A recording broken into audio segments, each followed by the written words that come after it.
या देवी सर्वभूतेषु माँ चन्द्रघण्टारूपेण संस्थिता नमस्तस्यै नमस्तस्यै नमस्तस्यै नमो नमः। नवरात्र के तीसरे दिन माँ दुर्गा के तीसरे स्वरूप यानी माँ चंद्रघंटा की पूजा की जाती है।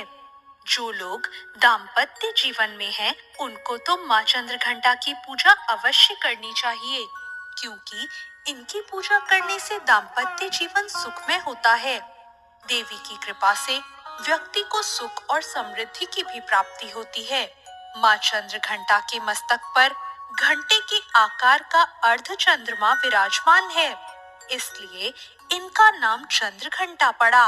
माँ चंद्रघंटा के शरीर का रंग सोने की तरह चमकीला और इनका वाहन सिंह है। माँ चंद्रघंटा का स्वरूप स्वर्ण के समान चमकीला है। उनका वाहन शेर है। उनकी 8 भुजाओं में कमल, धनुष, बाण, खड्ग, कमंडल, तलवार, त्रिशूल और गदा जैसे अस्त्र और शस्त्र सुसज्जित हैं। गले में सफेद फूलों की माला पहने माँ अपने मस्तक पर चंद्रमा के समान रत्न जड़ित मुकुट धारण किए हुए हैं।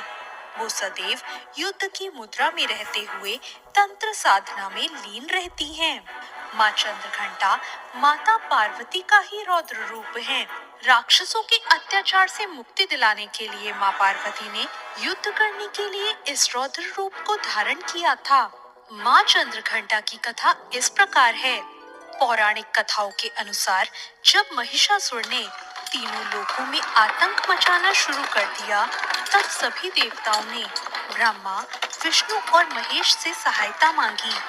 महिषासुर स्वर्गलोक में इंद्रदेव को हराकर अपना आधिपत्य जमाना चाहता था और देवताओं के साथ युद्ध कर रहा था। ब्रह्मा, विष्णु और महेश ने देवताओं की व्यथा को सुनकर क्रोध प्रकट किया, जिससे उनके मुख से एक ऊर्जा निकली। इस ऊर्जा से माँ चंद्रघंटा प्रकट हुई, जिन्हें भगवान शिव ने त्रिशूल, विष्णु ने चक्र, इंद्र ने घंटा, सूर्य ने तेज और तलवार तथा सिंह प्रदान किया। तब माँ चंद्रघंटा ने त्रिदेव से अनुमति लेकर महिषासुर को युद्ध के लिए ललकारा। शास्त्रों में निहित है कि कालांतर में माँ चंद्रघंटा और महिषासुर के बीच भीषण युद्ध हुआ था।